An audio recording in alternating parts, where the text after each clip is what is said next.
अस्सलाम वालेकुम एवरीवन, कैसे हैं आप सब। अब हम करेंगे एग्जांपल नंबर 1, पेज 55 पर है। ये मैंने बताया था आप लोगों को लास्ट वीडियो में कि मैं नेक्स्ट वीडियो में एक्सरसाइज 2.5 से पहले आपको एग्जांपल भी करवाऊंगी, जो कि काफ़ी इंपॉर्टेंट है। ये देखिए मैंने ऊपर लिखा है, this is important for board exams and this question came 3 times in exams. अब देखिए यहाँ पर उन्होंने हमें सेट्स के फॉर्म में दिया हुआ है, तो हम ए को पी एज्यूम कर लेते हैं, बी को क्यू ले लेते हैं, जो यूनियन है उसको हम और कर लेते हैं, और एंड को हम इंटरसेक्शन को हम एंड ले लेते हैं। और जो कॉम्प्लीमेंट है, आपको पता है कि अगर किसी ब्रैकेट के ऊपर जैसे कि कॉम्प्लीमेंट ऑफ ए अगर हम कहें तो हम u माइनस ए करते हैं ना, तो वो नेगेटिव हो गया ना, तो इसलिए हम इसको नेगेशन में ले लेते हैं। अब ये देखिए अरेंज करके हम इसको लिख देते हैं, नेगेशन p और q equals negation p and negation q। अब हम ये left hand side equal right hand side prove करेंगे। अगर आपको किसी भी चीज़ की समझ नहीं आती तो आप मुझसे कमेंट्स में पूछ सकते हैं, मैं आपको जवाब दूंगी, और बताते जाइएगा कि किस चीज़ की समझ आती है किसकी नहीं आती। अब ये देखें p और q, तो आपको पता है जो दोनों में से कोई एक ट्रू होगा तो आंसर ट्रू होगा, दोनों ट्रू होंगे तो आंसर ट्रू होगा, और कोई एक जो है दोनों फॉल्स होंगे तो आंसर फॉल्स होगा। राइट हैंड साइड पहले मैंने सोचा यहाँ पर कर लेती हूँ, लेकिन फिर मुझे बाद में पता चला कि उसकी जगह नहीं है यहाँ पर। तो ये देखें नेक्स्ट पेज पर हम इसको कर लेते हैं जी। Right hand side p q negation q और negation p and negation q। तो अब हम इसको सॉल्व करेंगे। p हमें पता है कि हम t t f f लेते हैं और q हम t f t f लेते हैं, तो ये देखिए ऐसे लिख लेते हैं हम। उसके बाद नेगेशन p में हम p की सब कुछ p की जो वैल्यूज़ उनको चेंज कर देंगे, f को t और t को f कर देंगे। q के लिए भी हम नेगेशन q को इसी तरह से लिखेंगे, और फिर negation p and negation q दोनों ट्रू होंगे तो आंसर ट्रू होगा, नहीं तो सबका सब फॉल्स होगा। तो ये मैंने सबके आंसर फॉल्स में दे दिए हैं। तो ये देखें ये दोनों कॉलम्स मैच कर रहे हैं, इसका मतलब ये कि left hand side equals right hand side. जी, ये क्वेश्चन हमारा प्रूव हो गया। अब देखिए अब हम आगे स्टार्ट करेंगे। तो आगे हमारे पास ये है कि हम दिस क्वेश्चन, हाँ मैं ये लिख के बता रही हूँ कि this question came in years. अच्छा, अब मैं ये ईयर्स बता रही हूँ कि किन ईयर्स में आया हुआ। ये 2013 में आया था, लोकल पेपर में आया था, यानी पाकिस्तान के पेपर में आया था। एक होते हैं लोकल पेपर, एक होते हैं ओवरसीज़ पेपर। उनका तो अब आपको पता ही होगा कि लोकल पेपर पाकिस्तान के अंदर के जो पेपर्स होते हैं, और ओवरसीज़ पेपर वो होते हैं जो पाकिस्तान के बाहर भेजे जाए। तो ये मैंने ईयर्स का लिख के बता दिया। अब हम करते हैं जो क्वेश्चन करेंगे हम एक्सरसाइज 2.5 का। तो वो क्वेश्चन हमारे पास था, convert theorems to logical forms and prove them by constructing truth tables. तो ये देखिए जैसे मैंने बताया था, ए को p ले लेंगे, इंटरसेक्शन को एंड ले लेंगे, b को q ले लेंगे, और जो कॉम्प्लीमेंट है उसको हम नेगेशन साइन ले लेंगे। तो ये इस तरह से हमने लिख लिया, और हमने यूनियन को और लिया है, ठीक है। तो ये left hand side right hand side का हम एक अलग-अलग टेबल बना लेते हैं। साथ भी बना सकते हैं, सेपरेटली भी बना सकते हैं। अगर साथ बनाएंगे तो p q negation p negation q, और फिर हम करेंगे p एंड q, फिर नेगेशन p एंड q, फिर नेगेशन p और नेगेशन q। इस तरह से हम लोग इसके टेबल बना लेंगे। अगर एक बनाएंगे एक ट्रुथ टेबल, सेपरेट के लिए ये देख लें, इस तरह से कर लेते हैं। इनके मैं वैल्यूज़ लिख रही हूँ सबसे पहले। उसके बाद हम p एंड q ले लेंगे, दोनों ट्रू है तो आंसर ट्रू, बाकी सब के सब फॉल्स। फिर इनको नेगेटिव कर ले, नेगेशन ले लें इसकी, तो f t t t, ठीक है।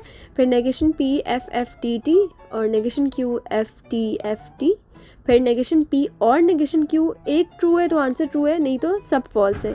तो ये देखिए ये लास्ट दोनों कॉलम्स मैच कर रहे हैं, सेम है, तो इस left hand side equal right hand side. ये हमारा क्वेश्चन यहाँ पर प्रूव हो जाता है। उसके बाद हम इस एक्सरसाइज का पार्ट 2 करते हैं। इस एक्सरसाइज में सिर्फ 4 क्वेश्चन है। तो जी, तो हम इस एक्सरसाइज का पार्ट 2 करते हैं। तो वो हमारे पास देख लें, हम लोगों ने उसी तरह से लिख लिया, p क्यों ले लिया। और हाँ देखें, जहाँ पर हमारे पास c आ जाता है ना, c को हम r लेते हैं, ठीक है। और जहाँ पर हमारे पास 3 वैल्यूज़ आ जाए, p q के अलावा भी एक और वैल्यू आ जाए, तो उसके लिए हम फिर टेबल डिफरेंटली बनाते हैं। वो भी मैं आपको बताऊँगी टेबल किस तरह से बनाएंगे। तो बाकी देखें, a b यूनियन इंटरसेक्शन सब के वही लेंगे। r के लिए हम जो है c के लिए हम उसको r ले लेंगे। और ऐसे जहाँ पे 3 वैल्यूज़ आ जाती है ना, वहाँ पर फिर हम कॉलम्स इस तरह से बनाते हैं कि p का कॉलम बनता है t t t t और f f f f, और q का बनता है t t f f t t f f, और r का बनता है t f t f t f।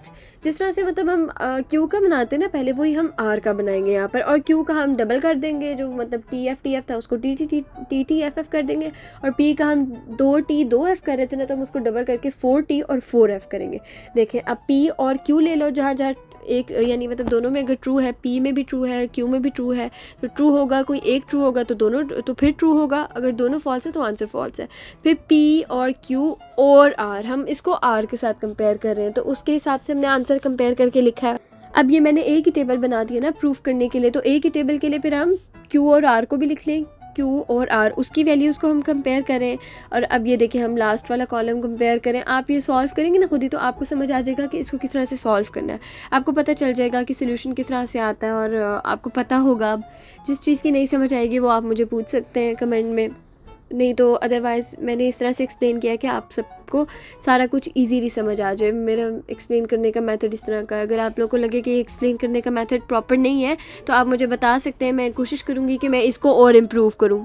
अब ये हमारे पास पार्ट नंबर 3 है इसी एक्सरसाइज का। तो ये देखें पी एंड, अब पी क्यू और आर को उसी तरह से ले लें जिस तरह से हमने ए बी और सी के लिए लिया था, मतलब ए को पी लिया था, बी को क्यू लिया था और सी को हमने आर लिया था। अब इसका भी, इसको आप सॉल्व करेंगे, आप लोगों को पता चल जाएगा, आपका ये क्वेश्चन प्रूव हो जाएगा। पार्ट 4 कर लेते हैं, थोड़ा सा डिफरेंट है। इसमें A union B intersection A union C है, तो हम इसको इस तरह से लिख लेते हैं जिस तरह से हम पहले लिखते आ रहे हैं। पी और Q and R equal P और क्यू एंड पी और आर।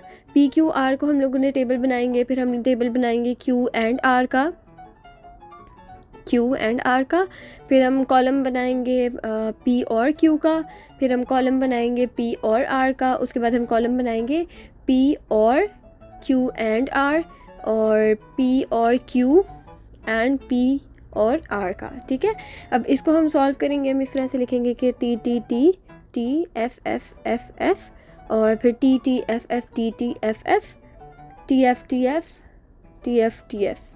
ठीक है, आप लोगों को समझ आ गया होगा। क्यू और आर अब हम देखेंगे कोई एक ट्रू है तो आंसर ट्रू है, ये देखिए ट्रू था, आंसर ट्रू। अब इधर भी ट्रू है, आंसर ट्रू हो जाएगा। फिर दोनों फॉल्स है, हाँ यही मैं कंफर्म कर रही थी कि एक ट्रू है ना, तो आंसर ट्रू हो जाएगा। नहीं सॉरी, ये एंड है, तो एंड के लिए ना जो दोनों ट्रू होंगे तभी आंसर ट्रू होगा, नहीं तो सारे के सारे फॉल्स होंगे। Very sorry. फिर पी और क्यू, तो इसके लिए और है ना, तो कोई एक ट्रू तो आंसर ट्रू। ये देखिए मैं बता भी रही हूँ कौन सा ट्रू है, फिर उसके हिसाब से आंसर ट्रू हो गया। फिर है हमारे पास पी और आर, अब इन दोनों में देख लें कोई एक ट्रू है तो आंसर ट्रू है। ये देखिए दोनों फॉल्स है, आंसर फॉल्स हो गया। ये एक ट्रू है, आंसर ट्रू है, नीचे वाले दोनों फॉल्स, आंसर फॉल्स हो गए। फिर पी और क्यू एंड आर है, तो पी के साथ कर लें, और हो रहा है ना, तो कोई एक ट्रू है तो आंसर ट्रू है। तो ये देखिए ये ट्रू था तो ये सारे ट्रू लग गए, और ये फॉल्स था तो फॉल्स हो गया, और ये आखिरी वाले तीनों फॉल्स हो गए हमारे इसी तरह से। फिर हमारे पास ये दोनों टेबल्स को, दोनों कॉलम्स को हम कंपेयर करेंगे, दोनों ट्रू, आंसर ट्रू, सारे ट्रू थे। यहाँ पर फॉल्स है एक, तो ये फॉल्स हो गया, और ये नीचे वाले तीनों फॉल्स हो गए। तो ये देखें ये दोनों कॉलम्स मैच हो गए, तो ये दोनों left hand side equal right hand side, ये प्रूव हो गया ये क्वेश्चन हमारे पास। इसके बाद देखिए मैं बता रही हूँ कि ये डेफिनेशन ऑफ ग्रुप है, ये जो है कि आई हुई है 2014 में 4 मार्क्स के लिए लोकल पेपर में आई हुई है। ठीक है, फिर ये वाला जो क्वेश्चन है ना, ये 4 टाइम्स आया हुआ है। ये इवन के स्कूल में भी जब एग्ज़ाम्स होते हैं, मतलब कॉलेज में होते हैं, तो उसमें भी दे देते हैं वो कभी कभी। तो ये देखें ये एग्जाम्पल हम करेंगे, ये पेज 75 पे है, काफ़ी इंपॉर्टेंट एक्सरसाइज है। तो ये देखें 1 into 1 is 1, 1 into minus 1 is -1, फिर 1 इंटू आयोटा, आयोटा हो गया, ये माइनस आयोटा हो गया। ये देखिए ये मल्टीप्लाई करना है, सिंपली इसको मल्टीप्लाई करना है। देखिए जहाँ पर मुझे लगेगा आप लोगों को थोड़ा सा एक्सप्लेन करना है, मैं वहाँ पे करूँगी। अब आपने ये मल्टीप्लाई किस तरह से करना होता है, इस पूरे टेबल को, पहले कॉलम को और पहली रो को आप इसमें मल्टीप्लाई करते हैं बस, और उनके आंसर। ये देखें आयोटा इंटू माइनस आयोटा था ना, तो ये आयोटा इंटू माइनस आयोटा हमारे पास माइनस आयोटा स्क्वायर बन गया। आयोटा इंटू आयोटा था, हाँ आयोटा इंटू आयोटा, तो वो आयोटा स्क्वायर हुआ, वो उसकी वैल्यू -1 आ गई है। तो ये फिर आगे देखें आयोटा इंटू माइनस आयोटा था, तो माइनस आयोटा स्क्वायर होके माइनस इंटू -1 था, तो वो 1 आ गया। और ये एंड में भी इसी तरह से हमने किया। ठीक है, इनको मल्टीप्लाई करके आप देख लें, और साथ ये लिख दें साथ, कई बार लिखना होता है कई बार नहीं। ये भी आया हुआ है, ये ऊपर वाला थ्योरम काफ़ी इंपॉर्टेंट थ्योरम है, इनवर्स है ना, तो ये इंपॉर्टेंट है। और ये इस एक्सरसाइज में से सिर्फ एक ये क्वेश्चन इंपॉर्टेंट है जो मैंने हाईलाइट किया हुआ है, साथ दिया हुआ है कि ये आया हुआ है। इसके बाद हम करेंगे question number 3। Thank you for watching. पसंद आए तो लाइक कर दें, सब्सक्राइब कर दें, कमेंट भी कर दिया करें।